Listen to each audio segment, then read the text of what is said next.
میں دعوت دیتی ہوں میری پیاری بہن مریم کو جو تلاوت کریں گی ترجمے کے ساتھ. مریم. السلام علیکم ورحمۃ اللہ وبرکاتہ باجی. وعلیکم السلام ورحمۃ اللہ وبرکاتہ. سورہ آل عمران آیت نمبر 135 to 139. بسم اللہ الرحمن الرحیم. والذین اذا فعلوا فاحشة او ظلموا انفسهم ذکروا اللہ فاستغفروا لذنوبهم ومن يغفر الذنوب إلا الله ولم يصروا على ما فعلوا وهم يعلمون أولئك جزاؤهم مغفرة من ربهم وجنات تجري من تحتها الأنهار خالدين فيها ونعم أجر العاملين. قد خلت من قبلكم سنن فسيروا في الأرض فانظروا كيف كان عاقبة المكذبين. هذا بيان للناس وهدى وموعظة للمتقين.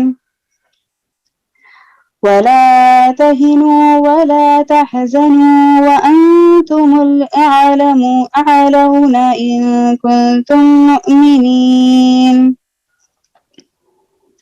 Translation. اور لوگ اتفاق سے کوئی بدکاری کر بیٹھتے ہیں یا آپ اپنے اوپر ظلم کرتے ہیں تو خدا کو یاد کرتے ہیں اور اپنے گناہوں کی معافی مانگتے ہیں، اور خدا کے سوا گناہوں کا بخشنے والا اور کون ہے؟ اور جو قصور وہ نگرانی میں ناگہانی میں کر بیٹھتے ہیں تو جان بوجھ کر اس پر ہٹ نہیں رہتے. ایسے ہی لوگوں کی جزا ان کے پروردگار کی طرف سے بخشش ہے، اور وہ باغات ہیں جن کے نیچے نہریں بہتی ہیں کہ وہ ان میں ہمیشہ رہیں گے، اور اچھے چلن والوں کی خوب کھری مزدوری ہے. تم سے پہلے بہت سے واقعات گزر چکے ہیں، پس ذرا روئے زمین پر چل پھر کر دیکھو تو کہ اپنے وقت کے پیغمبروں کو جھٹلانے والوں کا انجام کیا ہوا. یہ جو ہم نے کہا عام لوگوں کے لیے تو صرف بیان واقعہ ہے، مگر اور پرہیزگاروں کے لیے ہدایت و نصیحت ہے. اور مسلمانوں کاہلی نہ کرو اور اس اتفاقی شکست احد سے کڑو نہیں، کیونکہ اگر تم سچے مومن ہو تو تم ہی غالب اور ور رہو گے. جزاک اللہ خیر.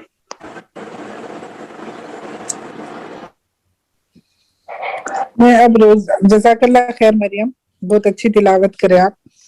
میں اب ہماری روزی میم کو دعوت دیتی ہوں تفسیر بتانے کے لیے سورہ ال عمران آیت 135 سے.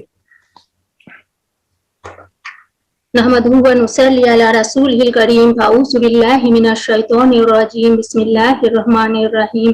رب اشرح لي صدري ويسر لي أمري واحلل عقدة من لساني يفقهوا قولي. ربي زدنا علما. سبحانك لا علم لنا إلا ما علمتنا إنك أنت العليم الحكيم. اللهم فقهنا في الدين. السلام علیکم. تمام بہنوں کو ہمارا یہ مجلس میں تہ دل سے ویلکم کرتی ہوں. اللہ سے ہم دعا مانگتے ہیں کہ اللہ ہمارے مجلس کو بابرکت بنا دے. آمین. الحمدللہ ہم لوگ سورہ آل عمران پڑھ رہے ہیں ابھی، اور سورہ آل عمران کا آیت نمبر 121 سے جو واقعہ شروع ہوا ہے وہ ہے جنگ احد کے سلسلہ میں. جنگ احد کیا ہے؟ 3 ہجری میں یہ جنگ پیش آیا تھا. ایک طرف تھا مشرکین مکہ، دوسرے طرف تھا رسول صلی اللہ علیہ وسلم کا لیڈرشپ میں مدینہ کے ایمان والوں نے. یہ جنگ میں یہ جو سورہ آل عمران، اسی میں یہ جنگ کا ایک ریویو یعنی ایک تبصرہ ہوا ہے. اسی جنگ میں کچھ غلطی ہوا تھا، کچھ کمزوری دکھائی دیے تھے. ہاں، تو وہ کیا کیا کمزوری تھا اور اس کا اصلاح کیا ہے، سدھار کیا ہے، اللہ نے یہ آیتوں کے ذریعے ہمیں بتا دیا ہے. اس میں جو مین پوائنٹ کیا تھا کہ آپ صلی اللہ علیہ وسلم نے جو اپنا فوج، اپنا آرمی کا جو ترتیب کیا تھا، جس طرح ارینجمنٹ کیا تھا، تو ایک تھا تیر اندازوں کا گروپ، اور ان کو منع کر دیا تھا کہ ہر حال میں وہ اپنا جگہ سے نہ ہلے اگر رسول صلی اللہ علیہ وسلم نے نہ کہے. اور انہوں نے تو ایک ٹائم کیا ہوا تھا کہ مدینہ کے ایمان والوں نے جیت رہے تھے، تو یہ جیت دیکھ کر یہ تیر اندازوں نے سوچا ہم تو جیت رہے ہیں تو چلو مال غنیمت سمیٹنے لگے. تو ان لوگوں نے اپنا جگہ چھوڑ کر مال غنیمت کلیکشن میں لگ گئے تھے. جب ان لوگوں نے اپنا جگہ چھوڑا تو وہ حصہ خالی ہو گیا، اور اسی جگہ سے اپوزیشن کا آرمی یعنی مشرکین مکہ کا آرمی گھس آئے، اور پھر مدینہ کا ایمان والوں کا جو آرمی تھا وہ تتر بتر ہو گئے تھے. اور ایک ٹائم ایسا ریومار بھی پھیل گئے تھے کہ آپ صلی اللہ علیہ وسلم میں شہید ہو گئے. اللہ رحم کرے، اللہ معاف کرے اس طرح بتانے میں، تو یہ ریومر پھیل گیا تھا. آخر میں آپ رسول صلی اللہ علیہ وسلم نے اپنا اسٹریٹجی سے اور جو ایمان والوں صحابہ کرام ان کا ڈیڈیکیشن سے یہ حالات سے بچ نکلے ہیں. تو کچھ کمزوری دکھائی دیے تھے، تو اسی کا ہی کیا تھا کمزوری، جو مین 2 چیز تھا. ایک مال کا لالچ، مال غنیمت کا لالچ سے وہ لوگ اتر رہے تھے، اور دوسرا ہے رسول صلی اللہ علیہ وسلم کا نافرمانی. انہوں نے کہا تھا اگر میں نہ بتاؤں تو کسی حال میں اپنا جگہ سے نہ ہلو، لیکن ان لوگوں نے یہ انسٹرکشن کا، یہ جو آرڈر تھا، اس کا نافرمانی کیے تھے. تو 2 مین ریزن تھا، ایک تو مال کا محبت اور دوسرا تھا رسول صلی اللہ علیہ وسلم کا نافرمانی. تو ہم لوگ ابھی جو پڑھیں گے اس میں ابھی کافی دیر تک یہ سورہ میں وہی چیز ہے، ہم ڈیٹیل تفصیل نہیں پڑھ سکیں گے، اور ہم لوگ میدان میں نہیں جا رہے ہیں، لیکن یہاں سے جو سبق جو لیسن اللہ سکھانا چاہ رہے ہیں، ہمیں دے رہے ہیں، ہم ایز اے عورت ہم گھر میں رہتے ہیں، ہم اپنا زندگی میں کیسے یہ سارے چیزوں کو امپلیمنٹ کر سکتے ہیں، عمل کر سکتے ہیں، ہم اسی پر فوکس کرنے کا کوشش کریں گے. جیسے مال کے محبت ہے، کبھی ہمیں اس سے کیسے ہم نکال پائیں گے، کبھی صبر کرنا پڑے گا، کبھی اللہ کے راہ میں خرچہ کرنا پڑے گا، کبھی انتظار کرنا پڑے گا.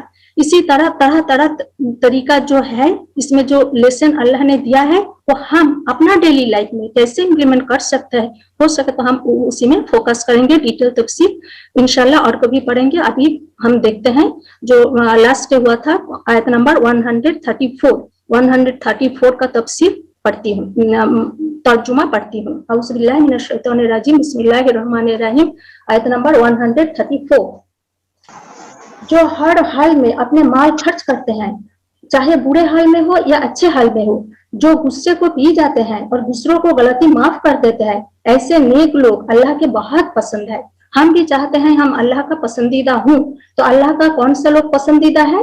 یہاں تین کوالٹی بتائے گئے ہیں. ہر حال میں، برے حال یا اچھے حال میں مال خرچہ کرتے ہیں، غصے کو پی جاتے ہیں اور دوسرے کو غلطی معاف کر دیتے ہیں. ہم اپنا محاسبہ کریں یہ 3 کوالٹی میں کون سا ہم میں ہے. آیت نمبر 135. اور جن کا حال یہ ہے کہ اگر کبھی کوئی فحش کام ان سے ہو جاتا ہے یا کسی گناہ میں پڑ کر وہ اپنے اوپر ظلم کر بیٹھتے ہیں، تو فوراً انہیں اللہ یاد آ جاتا ہے اور اس سے وہ اپنے قصوروں کی معافی چاہتے ہیں، کیونکہ اللہ کے سوا اور کون ہے جو گناہ معاف کر سکتا ہو، اور وہ جانتے بوجھتے اپنے کیے پر کبھی نہیں پھوٹتے. تو جب ہی یاد آ جاتا ہے کہ ہم سے فحش کام یا کچھ غلط کام ہو گئے ہیں تو ترنت معافی چاہتے ہیں. क्यों चाहते हैं? क्योंकि वो ईमान होने के वजह से।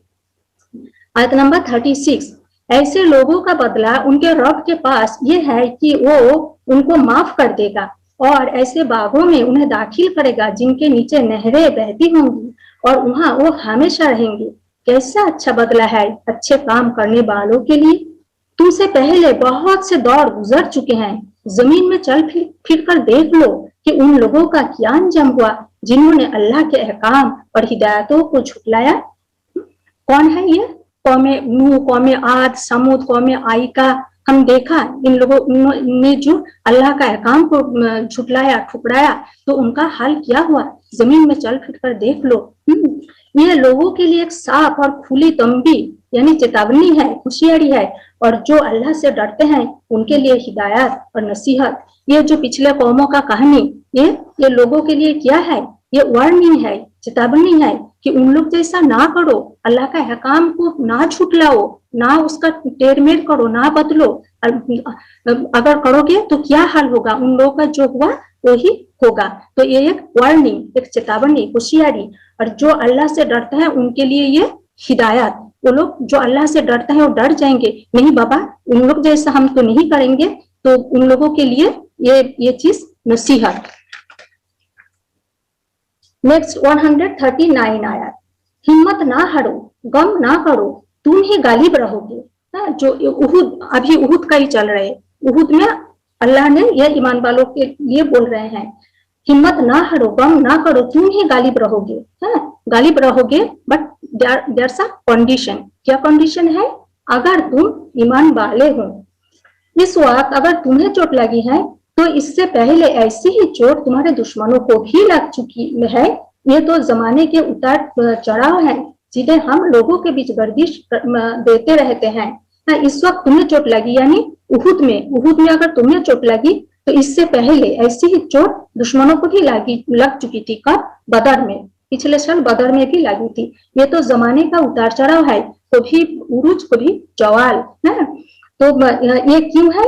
ये अल्लाह फरमा रहे हैं तुम पर ये इसलिए लाया गया कि अल्लाह देखना चाहता है कि तुम में सच्चे ईमान वाले कौन है, और उन लोगों को छांट लेना चाहता था जो हकीकत में सच्चाई के गवाह हो, क्योंकि जालिम लोग अल्लाह को पसंद नहीं है और वो इस आजमाइश के जरिए से ईमान वालों को अलग छांट कर हक का इनकार करने वालों को कुचल देना चाहता था। एग्जाम में भी हम देखते हैं, एग्जाम में पास इम्तिहान होता है, एग्जाम होता है, पास करने के बाद तभी एक बच्चा दूसरा क्लास में प्रमोट होता है, दूसरा अगले क्लास में आ जाते हैं। विदाउट एग्जाम, विदाउट आजमाइश इम्तिहान नहीं होता है। छाट एग्जाम के जरिए, आजमाइश के जरिए कौन प्रमोशन पाने वाला, ये छाट लेते हैं। क्या तुमने ये समझ रखा है कि यूं ही जन्नत में चले जाओगे? हालांकि अभी अल्लाह ने ये तो देखा ही नहीं कि तुमने कौन वो लोग हैं जो उसके राह में जाने लड़ाने वाले और उसके लिए सब्र करने वाले हैं। हम बातों बातों में कहते हैं जन्नत जन्नत जन्नत जन्नत इतना अच्छा जगह है। हमें एक फ्लैट खरीदने में कितना पैसा, कितना पूरा जिंदगी का कोशिश रहते हैं, तो जन्नत जैसा इतना खुशहाल जगह में कि यूं ही चले जाएंगे? अल्लाह देख लेंगे, उसका कीमत चुकाना पड़ेगा। जन्नत का चाबी है, वो चाबी का दांत क्या है वो हम हमारा रेगुलर क्लास में पढ़ चुके हैं। वो चाबी का दांत, वो चाबी फिट होना है जन्नत का दरवाजा में। अल्लाह वो देख लेंगे, अल्लाह के राह में कौन जाने लड़ाने वाला, कौन सबर को बार बार कितने बार अल्लाह ने सबर के लिए बताया। सबर एक बहुत बड़ा चीज होता है। तो जन्नत का कीमत यूं ही बोलने से ही जन्नत नहीं मिल जाते हैं, अल्लाह के राह में जान लड़ा देना पड़ता है। 143, तुम तो मौत की तमन्ना कर रहे थे, मगर वो उस वक्त की बात थी जब मौत सामने नहीं आई थी, तब तमन्ना कर रहे थे। लो अब ये तुम्हारे सामने आ गए और तुमने उसे आंखों से देख लिया। 144, मोहम्मद सल्लल्लाहु अलैहि वसल्लम इसके सिवा कुछ नहीं कि बस एक रसूल हैं। उनसे पहले और रसूल भी गुजर चुके हैं। फिर क्या अगर उनका इंतकाल हो जाए या उनको कत्ल कर दिया जाए तो तुम लोग उल्टे पांव फिर जाओगे? याद रखो, जो उल्टा फिरेगा वो अल्लाह का कुछ नुकसान नहीं करेगा। हाँ, जो अल्लाह के शुक्रगुजार बंदे बनकर रहेंगे उन्हें वो उसका बदला देगा। ये आयत यहाँ रसूल सल्लल्लाहु अलैहि वसल्लम का नाम मेंशन किया गया है। कुरान में 4 जगह इसी तरह रसूल सल्लल्लाहु अलैहि वसल्लम का नाम मेंशन है, एक जगह अहमद नाम भी मेंशन है। तो ये एक आयत है जहाँ रसूल सल्लल्लाहु अलैहि वसल्लम का नाम मेंशन है। तो ये बोलने का क्या मतलब है, उहुद के मौके पर एक बार र्यूमर फैल गए थे कि आप सल्लल्लाहु अलैहि वसल्लम शहीद हो गए, नौजुबिल्लाह, ये र्यूमर था। तो उसी टाइम कुछ लोगों ने सोचा कि मोहम्मद सल्लल्लाहु अलैहि वसल्लम तो खत्म हो चुके, तो हम भी दीन इस्लाम से फिर जाए, दूसरे जो सरदार है उसका शेल्टर ले ले। तो यहाँ अल्लाह ने फरमा रहे हैं कि ये तो रसूल सल्लल्लाहु अलैहि वसल्लम तो एक इंसान, और इंसान का खुसूसियत क्या है, हर एक इंसान मर जाएंगे ना, लेकिन उनका जो मिशन, जो जिसका दावत दे रहे हैं, एक अल्लाह का इबादत का, दीन इस्लाम को कायम करने का ये मिशन है। अल्लाह हय्युल कय्यूम, हमेशा जिंदा रहने वाला, जबकि रसूल एक इंसान, वो कभी ना कभी खत्म होने वाला। पिछले रसूल नबियों ने भी खत्म हो चुके हैं ना, नेचुरल डेथ तो होएगा ही ना, कुल्लु नफ्सिन जायकातुल मौत, हर जानदार को मौत का मजा चखना ही है। तो रसूल सल्लल्लाहु अलैहि वसल्लम का खत्म, शहीद होने का र्यूमर फैलने से जो लोग इसी तरह सोच रहे थे, उन्हें बताया जा रहे हैं कि तुम किसका इबादत करते थे, किसका फॉलोअर थे। रसूल सल्लल्लाहु अलैहि वसल्लम एक इंसान, लेकिन अल्लाह उनका दावत जो है, जो मिशन जो है, वो हमेशा कायम रहने वाला, वो तो उसे लेकर ही चलने का है। अगर हम डेली लाइफ का एक मिसाल लें ना, तो ये इजीली समझ में आ जाएगा। समझो कि हम और हमारा देवरानी डेली एक साथ उठ के तहज्जुद पढ़ते हैं, एक साथ तिलावत करते हैं, एक साथ मिलकर कुकिंग करके हर थर्सडे में एक मिस्किन को खिलाते हैं। देवरानी ने मायके गए, तो क्या हम तहज्जुद, तिलावत तो मिस्किन को खिलाना सब छोड़ देंगे? क्या उसे मायके से आने दो? मेरा तहज्जुद, हमारा जो तिलावत, मिस्किन को खिलाना, वो तो अपना जगह पर मौजूद है, उसका इंतजार में इंसान तो आते जाते रहेंगे, लेकिन हमारा जो अमल, जो मिशन, जो गोल, जो नेकी, वो तो हमेशा करने का चीज है। तो वो किसी इंसान से रिलेटेड नहीं है कि उसे इंसान मौजूद हो तो ही करेंगे, अदरवाइज फिर जाएंगे। तो ये आयत में वो चीज समझाया गया है। आयत नंबर 145, कोई जानदार अल्लाह के इजाजत के बिना नहीं मर सकता, मौत का वक्त तो लिखा हुआ है। जो शख्स दुनिया में बदला पाने के इरादे से काम करेगा, उसको हम दुनिया ही में से देंगे, और जो आखिरत के बदले के इरादे से काम करेगा वो आखिरत का बदला पाएगा, और शुक्र करने वालों को हम उनका बदला जरूर देंगे। यहाँ क्या हम मानते हैं कि अल्लाह की इजाजत के बिना कोई नहीं मरता? हमें ये अकीदा दुरुस्त करने का है, और मौत का क्या तैयारी हम किया है ये भी हमें देखना है। इससे पहले कितने ही नबी ऐसे हुए हैं जिनके हाथ मिलकर बहुत से खुदा परस्तों ने जंग की। अल्लाह की राह में जो मुसीबतें उन पर पड़ी, उनसे उन्होंने हिम्मत नहीं हारी, उन्होंने कमजोरी नहीं दिखाई, वो बातिल के आगे झुके नहीं। तो हम भी खुद को खुदा परस्त कहते हैं, हमारा डिमांड है। तो यहाँ क्या बताया जा रहे हैं? 3 चीज। उन्होंने हिम्मत नहीं हारी, मुसीबत जब उन पर आ पड़ी तो उन्होंने नंबर 1 हिम्मत नहीं हारी, कमजोरी नहीं दिखाई, और ना ही तो बातिल के आगे झुके, प्रेशराइज नहीं हुआ। ऐसे ही सब्र करने वालों को अल्लाह पसंद करता है। उनकी दुआ बस यही थी, ये एक दुआ है, रब्बाना का दुआ है, आयत नंबर 147। ये हमारे रब, हमारी गलतियों और कोताहियों को माफ कर, हमारे काम में तेरी हदों से जो ज्यादती हो गई हो उसे माफ कर दे, हमारे कदम जमा दे, और काफिरों के मुकाबले में हमारी मदद कर। ये दुआ है, इसे भी याद करके हम पढ़ लेने का कोशिश करेंगे इंशाअल्लाह। नेक्स्ट आयत, आखिरकार अल्लाह ने उनको इस दुनिया का बदला भी दिया और उससे बेहतर आखिरत का बदला भी दिया। यहाँ देखिए, आखिरत को बदला को बेहतर कहा गया, क्योंकि आखिरत हमेशा रहने वाली जिंदगी है, ये दुनिया का जिंदगी बहुत कम दिन के लिए है। अल्लाह को ऐसे ही नेक काम करने वाले लोग पसंद है। फिर 149 आयत से और नया रुकू शुरू हो रहे हैं। ये रुकू में भी वही है, जंगे उहुद का ही क्रिटिसाइज है, और ईमान वालों को जो ईमान का जो कमिटमेंट, उसमें स्ट्रॉन्ग, उसमें डटे रहने का बात है। आयत नंबर 149, ये लोगों जो ईमान लाए हो, अगर तुम उन लोगों के इशारों पर चलोगे जिन्होंने कुफर की राह इख्तियार की है, तो वो तुमको उल्टा फेर ले जाएंगे और तुम नामुराद हो जाओगे। उनकी बातें गलत है। हकीकत यह है कि अल्लाह तुम्हारा हामी और मददगार है और वो सबसे अच्छा मदद करने वाला है। बेशक जल्द ही वो वक्त आने वाला है जब हम हक का इनकार करने वालों के दिलों में तुम्हारा रौब बिठा देंगे। हक का इनकार करने वाला जो उसी टाइम कौन थे? मुशरिकीन मक्का। उनका दिलों में रौब यानी डर अल्लाह ने बिठा दिया था, इसीलिए कि उन्होंने अल्लाह के साथ क्यों डर बिठा देगा? इसीलिए कि उन्होंने अल्लाह के साथ उनको खुदाई में साझी ठहराया है, जिनकी साझी होने पर अल्लाह ने कोई सनद नहीं उतारी। उनका आखिरी ठिकाना जहन्नम है और बहुत ही बुरी है वो ठहरने की जगह जो उन जालिमों को मिलेगी। अल्लाह ने हिमायत और मदद का जो वादा तुमसे किया था वो तो उसने पूरा कर दिया। शुरू में उन्हें उसके हुक्म से तुम ही उनको कत्ल कर रहे थे, यानी उहुद में स्टार्टिंग में मदीना का ईमान वालों का ही जीत हो रहे थे।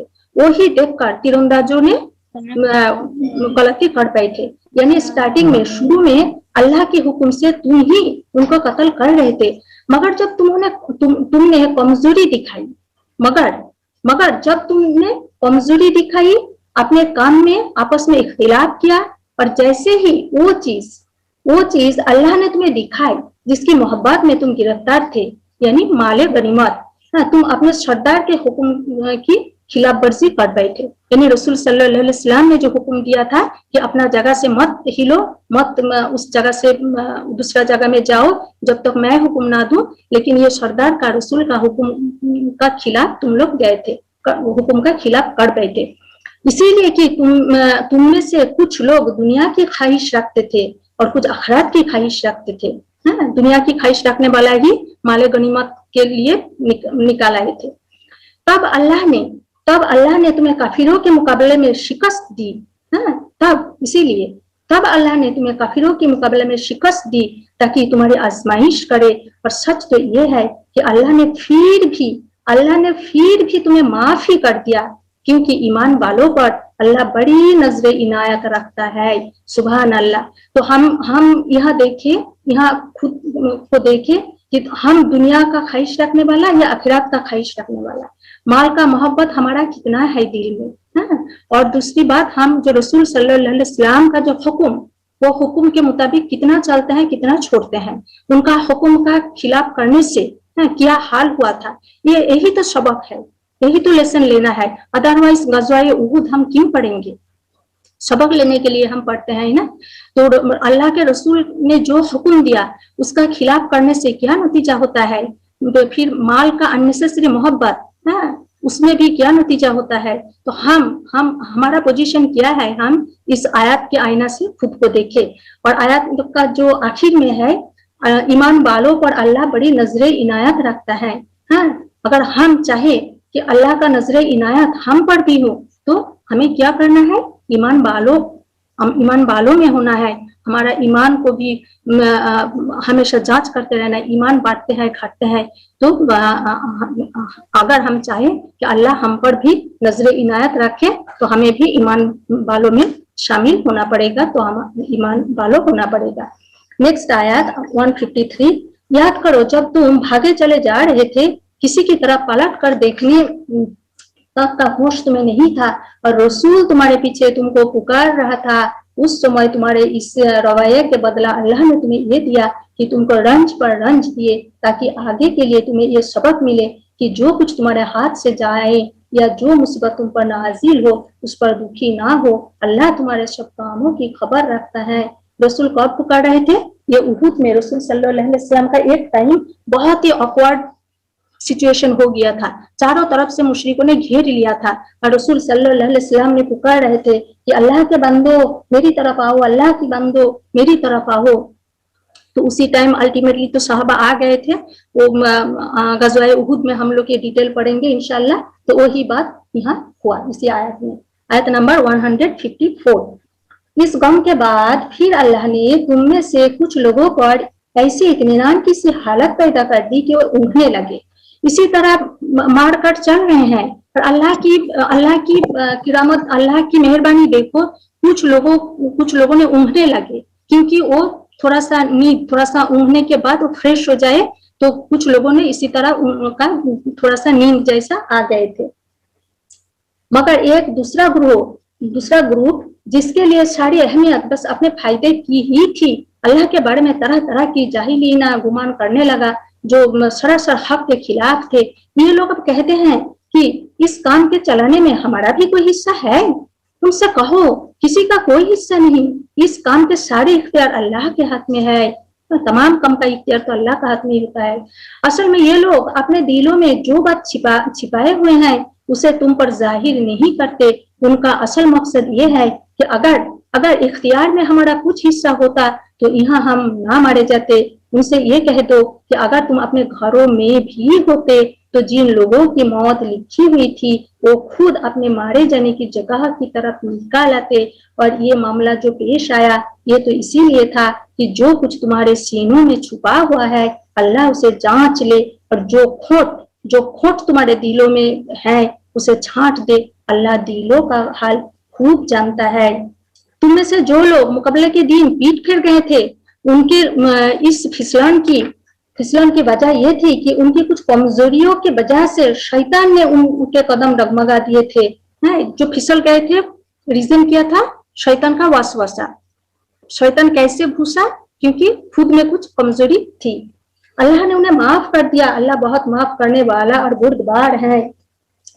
फिर 156 से नया रुकू शुरू हो रहे हैं। इसी रुकू में भी ईमान वालों और मुनाफिकों के बारे में बात है, और गज़वाए उहद में मुनाफिकों का हरकत के बारे में बात है। आयत नंबर 156। वो लोगों जो ईमान लाए हो, कुफर करने वालों जैसी बातें ना करो, जिनके नाते रिश्तेदार अगर कभी सफर पर जाते हैं या जंग में शरीक होते हैं और वहां किसी हादसे के शिकार हो जाते हैं तो कहते हैं कि अगर वो हमारे पास होते तो ना मारे जाते या ना कत्ल होते। अल्लाह इस तरह की बातों को उनके दिलों में हसरत और पछतावे की वजह बना देता है, बना हकीकत में मारने और जिलाने वाला तो अल्लाह ही है और तुम्हारी तमाम हरकतों पर वही निगरानी करने वाला है। अगर तुम अल्लाह की राह में मारे जाओ या मर जाओ तो अल्लाह की जो रहमत और बख्शिश तुम्हारे हिस्से में आएगी वो उन सारी चीजों से ज्यादा अच्छी है जिन्हें ये लोग जमा करते हैं। तो अगर मरना तो है ही, लेकिन अगर अल्लाह के इसी तरह मौत आए जिसमें बंदा अल्लाह का माफी का मुस्तहिक हो जाए, अल्लाह का राह में मौत आ जाए, अल्लाह का माफी का मुस्तहिक हो जाए, तो इसी तरह मरना ही तो अच्छा है। उसके लिए डरना नहीं, उसके लिए रुक जाना नहीं। नेक्स्ट आयत 158। और चाहे तुम मरो या मारे जाओ, हर हाल में तुम सबको सिमट कर आना अल्लाह ही की तरफ है। हे पैगंबर, ये अल्लाह की बड़ी रहमत है कि तुम इन लोगों के लिए बहुत नर्म मिजाज हो, वरना अगर कहीं तुम सख्त और पत्थर दिल होते तो ये सब तुम्हारे आसपास से छंट जाते। इनकी गलतियों को माफ कर दो, इनके लिए मगफिरत की दुआ करो और दीन के काम में इनकी भी मशवरे में शरीक रखो। फिर जब तुम किसी राय पर जम जाओ तो अल्लाह पर भरोसा करो। अल्लाह को वो लोग पसंद है जो उसी के भरोसे पर काम करते हैं। यहाँ जो लोग दावत देते हैं, जो दाई है, उनका बहुत सबक लेने का है, क्योंकि दाई का जो दावत देने का एक चीज होता है नर्म मिजाज होना, बात बहुत नरमी से करे। नरमी को दावत का जेबर कहा जाता है। तो अल्लाह ने यह फरमा रहे हैं कि रसूल सल्लल्लाहु अलैहि वसल्लम नर्म मिजाज है। अगर बातचीत में सख्त होता तो उनके आसपास लोग नहीं आते, बात नहीं सुनते। और इसीलिए अल्लाह ने फरमा रहे हैं तुम भी माफी से काम लो। और मशवरा करने के लिए अल्लाह ने बताया है, इसमें मशवरा का जो अहमियत, फजीलत, फायदा, जरूरत ये भी हमें समझ में आते हैं। और एक चीज कि मशवरा करने के बाद उन लोगों का नहीं बल्कि अल्लाह पर भरोसा करो। 160। अल्लाह तुम्हारी मदद पर हो तो कोई ताकत तुम पर गालिब आने वाला नहीं, और अगर अल्लाह तुम्हें छोड़ दे तो उसके बाद कौन है जो तुम्हारी मदद कर सकता हो। इसीलिए जो सच्चे ईमान वाले हैं उनको अल्लाह ही पर भरोसा रखना चाहिए। किसी नबी का यह काम नहीं है, किसी नबी का यह काम नहीं हो सकता कि वो खियानत कर जाए। اور جو کوئی خیانت کرے تو وہ اپنی خیانت سمیت قیامت کے دن حاضر ہو جائے گا، پھر ہر کسی کو اس کی کمائی کا پورا پورا بدلہ مل جائے گا اور کسی پر کچھ ظلم نہیں ہوگا۔ یہاں ان لوگ جو مال غنیمت سمیٹنے کے لیے آ گئے تھے ان لوگوں کو بولا جا رہے ہیں، ان لوگ کیوں آئے تھے؟ مال غنیمت بعد میں تو اکٹھا ہوگا، پھر رسول صلی اللہ علیہ وسلم اسے حساب کے مطابق سب کو دے دیں گے۔ کیا رسول صلی اللہ علیہ وسلم پر بھروسہ نہیں تھا؟ کیا ان لوگ سوچے تھے کہ خیانت کریں گے نعوذ باللہ؟ تو یہ بات وہاں ہو رہے ہیں، جو نبی ہے وہ خیانت نہیں کر سکتے۔ نیکسٹ آیت، بھلا یہ کیسے ہو سکتا ہے کہ جو شخص ہمیشہ اللہ کی مرضی پر چلنے والا ہو وہ اس شخص جیسا کام کرے جو اللہ کے عذاب میں گھرا گیا ہو اور جس کا آخری ٹھکانہ جہنم ہو، جو سب سے برا ٹھکانہ ہے۔ اللہ کے نزدیک دونوں طرح کے آدمیوں میں بہت بڑا فرق ہے اور اللہ سب سے اعمال پر نظر رکھتا ہے۔ حقیقت میں ایمان والوں پر تو اللہ نے یہ بہت بڑا احسان کیا۔ کیا احسان کیا؟ کہ انہی کے بیچ خود انہی میں سے ایک ایسا پیغمبر اٹھایا جو اس کی آیاتیں انہیں سناتا ہے، ان کی زندگیوں کو سنوارتا ہے اور ان کو کتاب اور دانائی کی تعلیم دیتا ہے، حالانکہ اس سے پہلے یہی لوگ کھلی گمراہی میں پڑے ہوئے تھے۔ تو یہاں رسالت کا 3 مقصد بتایا گیا: آیتوں کی تلاوت، پاک کرنا اور کتاب اور سوجھ بوجھ کی نصیحت۔ اور یہ تمہارا کیا حال ہے کہ جب تم پر مصیبت آ پڑی تو تم کہنے لگے یہ کہاں سے آئے؟ جب ہار ہو رہے تھے تب لوگ سوچ رہے تھے کہ ہمارے درمیان رسول موجود ہے، اللہ کا مدد ہے، تب بھی کیوں اسی طرح مصیبت آ گئے؟ حالانکہ بدر کی لڑائی میں اس سے 2 گنی مصیبت تمہارے ہاتھوں دشمنوں پر پڑ چکی تھی۔ یہ نبی ان سے کہو یہ مصیبت تمہاری آپ نے لائی ہوئی ہے۔ اللہ کو ہر چیز پر قدرت حاصل ہے، یعنی اگر نہ رسول صلی اللہ علیہ وسلم کا نافرمانی کرتے تو یہ مصیبت نہیں ہوتا، تو یہ اپنا ہاتھوں سے لائی ہوئی مصیبت تھا۔ جو نقصان لڑائی کے دن تمہیں پہنچا وہ اللہ کی اجازت سے تھا اور اسی لیے تھا کہ اللہ دیکھ لے کہ تم میں سے ایمان والے کون ہیں اور منافق کون۔ وہ منافق کی جب ان سے کہا گیا آؤ اللہ کی راہ میں لڑو یا کم سے کم اپنی شہر کی حفاظت ہی کرو، تو کہنے لگے اگر ہم جانتے کہ لڑائی ہوگی تو ہم ضرور تمہارے ساتھ چلتے۔ یہ بات جب وہ کہہ رہے تھے اس وقت ایمان کے مقابلے کفر کے زیادہ قریب تھے۔ یہ اپنی زبانوں سے وہ بات کہتے ہیں جو ان کے دلوں میں نہیں ہوتی، اور جو کچھ وہ دلوں میں چھپاتے ہیں اللہ اسے خوب جانتا ہے۔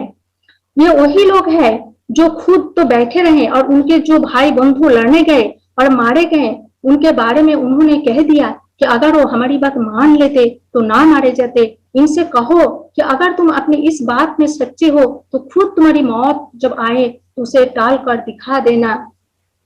یہ آیت 168 پیچھے بھی ہم کوئی بار یہ آیت پڑھ کے آئے ہیں کہ موت کے بارے میں ہمارا عقیدہ کیا ہے کہ یہ فکس ہے، اللہ نے فکس کر دیا۔ کس کا کتنا دن زندگی ہے، حیات ہے، یہ فکس ہے۔ تو آج بھی دیکھیے ایٹ پریزنٹ یہ کورونا کے وجہ سے بھی اللہ سب کو سلامت رکھے، اللہ سب کو سلامت رکھے۔ ادھر ادھر کچھ ہو گیا یا ایسا بھی ہوا تو کبھی کبھار ہمارا منہ سے نکل جاتا ہے کہ اگر وہ نہ جاتے، وہ گیدرنگ میں نہ جاتے، وہ باہر نہیں نکلتے، دوسرا سٹی میں نہ جاتے تو یہ نہیں ہوتا۔ بٹ ہمارا عقیدہ، ہم ایمان والوں کا عقیدہ کیا ہے؟ جو کون سا آدمی کون سا جگہ پر کس وقت کس طرح سے وہ ختم ہوگا، انتقال ہوگا، وہ پہلے سے ڈیسائیڈڈ، اللہ نے ڈیسائیڈ کر کے رکھے ہیں۔ تو یہ جو جنگ میں جو لوگ منافق جو بول رہے تھے اسی کے طرف اللہ نے بات بتا رہے ہیں کہ اگر ایسا ہی ہے تمہارا بات مان کر وہ لوگ جنگ میں نہ جاتے اور تم بول رہے ہو بچ جاتے، تو تمہارا موت جب آئے گا تم اسے ٹال کر دکھاؤ، تم خود کو بچا لو۔ یہ کوئی نہیں کر سکتے، سب کا موت ٹائمنگ، جگہ اور وجہ ہر چیزیں اللہ نے فکس کر کے رکھے ہیں۔ کون سا جگہ پر ہم ابھی ہم اپنا آنکھوں میں دیکھا، ہمارا پہچان میں کلکتہ میں رہنے والی گئے رانچی میں، وہاں ان کا انتقال ہو گیا۔ اگر ہمارا دل میں ایمان کا کمی ہے تو ہم کیا کہیں گے کہ وہ نہ جاتے رانچی، نہ ہوتا انتقال، نعوذ باللہ۔ لیکن اگر ہمارا دل میں ایمان ہے، ہمارا عقیدہ درست ہے تو ہم کیا کہیں گے؟ رانچی کا مٹی ان کا قسمت میں تھا تو وہ مٹی اسے کھینچ کر لے گئے، وہیں پہ اسی حال میں اسی طرح ان کا انتقال ہونے کا تھا۔ تو یہ تو کوئی ٹال نہیں سکتے، پہلے سے اللہ نے ڈیسائیڈ کر کے رکھے ہیں۔ تو یہ آیت سے پچھلے بھی کوئی آیت میں یہ موت کے بارے میں بات آئے ہیں, تو یہاں سے ہمارا عقیدہ کو درست کرنا چاہیے اور اس مطابق ہمیں کہنا بھی چاہیے جو اللہ نے ہر چیز فکس کر کے رکھے ہیں. اس کا تو ہم کیا کریں, ہم دعا مانگے اللہ سے جو تمام مصیبت, تمام بالا, تمام یہ جو وائرس یہ اللہ دور ہٹا لے, اللہ سلامتی قائم کرے, ہمارا جو غفلت, جو کمتی, جو کمزوری, جو کوتاہی وہ ہم اصلاح کرے, خود کو پاک کرے, ایمان عقیدہ ایمان ہر چیز میں اللہ کے احکام کے مطابق ہم چلے تو انشاءاللہ اللہ بھی راضی ہوں گے اور تمام بالا مصیبت بھی ٹل جائیں گے. جو لوگ نیکسٹ آیت, جو لوگ اللہ کی راہ میں قتل ہوئے ہیں انہیں مردہ نہ سمجھو, وہ تو حقیقت میں زندہ ہے, اپنے رب کے پاس روزی پا رہے ہیں. یہ شہیدوں کے بارے میں بولا جا رہے ہیں. جو کچھ اللہ نے اپنی مہربانی سے انہیں دیا ہے اس پر بہت خوشی خرم ہے اور مطمئن ہے کہ جو ایمان والے ان کے پیچھے دنیا میں رہ گئے ہیں اور ابھی وہاں نہیں پہنچے ہیں, ان کے لیے بھی کسی ڈر اور رنج کا موقع نہیں ہے. یہ شہیدوں نے کیوں خوش ہو رہے ہیں, یہ شہیدوں کے بارے میں کیونکہ موت کے بعد انہوں نے ان کا جو روح وہ ہرے گرین کلر کا پکشیوں کے جسم میں یا سینے میں داخل کر دی جاتی ہے, اسی لیے کہا گیا کہ ان کو مردہ نہ کہو, اور وہ جنت میں نعمتوں سے فائدہ مند ہوتی رہتی ہے. تو اسی اور وہ خوش کیوں ہوتا ہے, جو آخری آیت میں ہم دیکھا کہ اپنے پیچھے آنے والے ان لوگوں کے بارے میں خوش ہے جو اللہ کے راہ میں نیک عمل کر رہے ہیں, اللہ کی نعمت اور فضل پر خوش ہے جو ان پر مرنے کے بعد ہوا ہے. تو یہ تھا آیت نمبر 170 تک. کہنے میں سننے میں کچھ بھی غلطی ہوا تو اللہ معاف کرے, کہنے سے سننے سے زیادہ عمل کا توفیق عطا فرمائے. انشاءاللہ آگے پڑھے گی. آخر دعواہم ان الحمدللہ رب العالمین. سبحانک اللہم و بحمدک اشہد ان لا الہ الا انت استغفرک و اتوب الیک. جزاک اللہ خیر.